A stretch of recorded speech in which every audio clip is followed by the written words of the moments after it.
السلام علیکم ورحمۃ اللہ وبرکاتہ۔ اگر آپ میری اس ویڈیو میں نئے ہیں یا میرے اس چینل میں نئے ہیں تو آپ میری ویڈیو کو لائک کریں، شیئر کریں اور سبسکرائب کرنا نہ بھولیں اور میری ویڈیو کو مکمل دیکھا کریں۔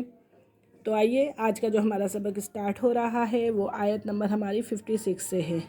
اعوذ باللہ من الشیطان الرجیم، بسم اللہ الرحمن الرحیم۔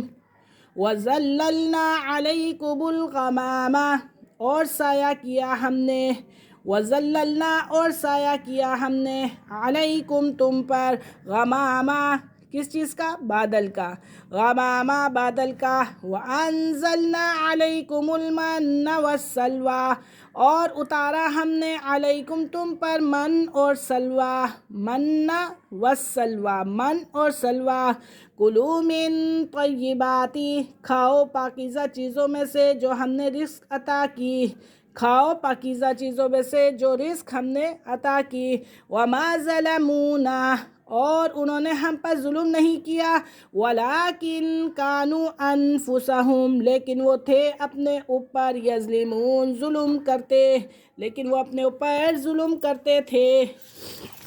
وَظَلَّلْنَا اور ہم نے تم کو بادل کا سایہ عطا کیا اور تم پر من سلویٰ نازل کیا، جو پاکیزہ رزق ہم نے تمہیں بخشا ہے کھاؤ، اور انہوں نے ہمارا کچھ نہیں بگاڑا بلکہ وہ خود اپنی جانوں پر ظلم کرتے تھے۔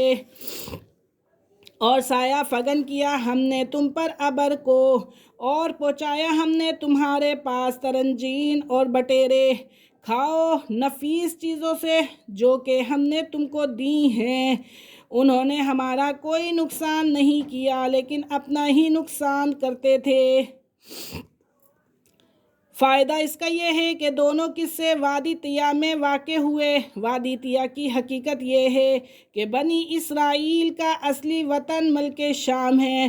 حضرت یوسف علیہ السلام کے وقت میں مصر آئے تھے اور یہیں رہ پڑے، اور ملک شام میں عمالقہ نامی قوم کا تسلط ہو گیا۔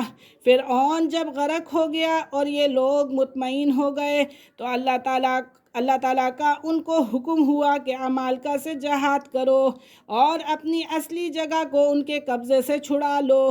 بنی اسرائیل اس ارادے پر مصر سے چلے اور ان کی حدود میں پہنچ کر جب عمالقہ کے زیر قوت کا حال معلوم ہوا تو ہمت ہار بیٹھے اور جہاد سے صاف انکار کر دیا۔ اللہ تعالیٰ نے ان کو اس انکار کی یہ سزا دی کہ 40 برس تک ایک میدان میں سرگرداں و پریشاں پھرتے رہے، گھر پہنچنا بھی نصیب نہ ہوا۔ یہ میدان کچھ بہت بڑا رقبہ نہ تھا بلکہ مصر اور شام کے درمیان 5-6 کوس یعنی تقریباً 10 میل کا رقبہ تھا۔ روایت یہ ہے کہ یہ لوگ اپنے وطن مصر جانے کے لیے دن بھر سفر کرتے اور رات کو کسی منزل پر اترتے، صبح کو دیکھتے کہ جہاں سے چلے تھے وہیں ہیں۔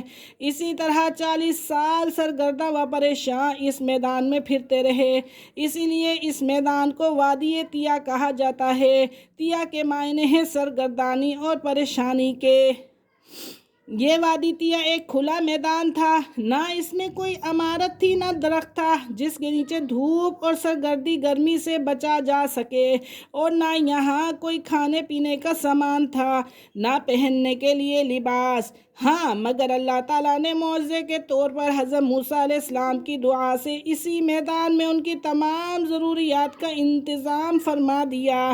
بنی اسرائیل نے دھوپ کی شکایت کی تو اللہ تعالیٰ نے سفید رقیق ابر کا سایہ کر دیا، اور بھوک کا تقاضا ہوا تو من سلویٰ نازل فرما دیا، یعنی درختوں پر ترنجین جو کہ شیریں چیز ہے بکثرت پیدا کر دی۔ یہ لوگ اس کو جمع کر لیتے، اسی کو من کہا گیا، اور بٹیرے ان کے پاس جمع ہو جاتی، ان سے بھاگتی نہ تھیں، یہ ان کو پکڑ لیتے اور ذبح کر کے کھاتے، اسی کو سلویٰ کہا گیا۔ یہ لوگ دونوں لطیف چیزوں سے پیٹ بھر لیتے، چونکہ ترنجین کی کثرت معلوم سے زائد تھی اور بٹیروں کا وحشت نہ کرنا یہ بھی معمول کے خلاف ہے، لہٰذا اس حیثیت سے دونوں چیزیں خزانہ عیب سے قرار دی گئیں۔ ان کو پانی کی ضرورت پیش آئی تو موسیٰ علیہ السلام نے ایک پتھر پر لاٹھی مارنے کا حکم دیا، اس پتھر سے چشمے پھوٹ پڑے، جیسا کہ دوسری آیات قرآنی میں مذکور ہے کہ ان لوگوں نے رات کی اندھیری کا شکوہ کیا تو اللہ تعالیٰ نے غیب سے ایک روشنی عمودی شکل میں ان کے محلہ کے درمیان قائم فرما دی۔ کپڑے میلے ہوئے اور پھٹنے لگے تو لباس کی ضرورت ہوئی تو اللہ تعالیٰ نے بطور اعجاز یہ صورت کر دی کہ ان کے کپڑے نہ میلے ہوں نہ پھٹیں، اور بچوں کے بدن پر جو کپڑے ہیں وہ ان کے بدن کے بڑھنے کے ساتھ اسی مقدار سے بڑھتے رہے، اور ان لوگوں کو یہ حکم ہوا کہ بقدر خرچ کر لیا کریں، آئندہ کے لیے جمع کر کے نہ رکھیں، مگر انہوں نے حرص کے مارے اس میں بھی خلاف کیا تو رکھا ہوا گوشت سڑنا شروع ہو گیا، اسی کو فرمایا کہ اپنا ہی نقصان کرتے ہیں۔ آج کا ہمارا سبق ایک آیت پہ ختم ہوا، انشاءاللہ کل ہم اگلی آیت کے ساتھ حاضر ہوں گے، تب تک کے لیے اجازت دیجیے، اللہ حافظ، السلام علیکم۔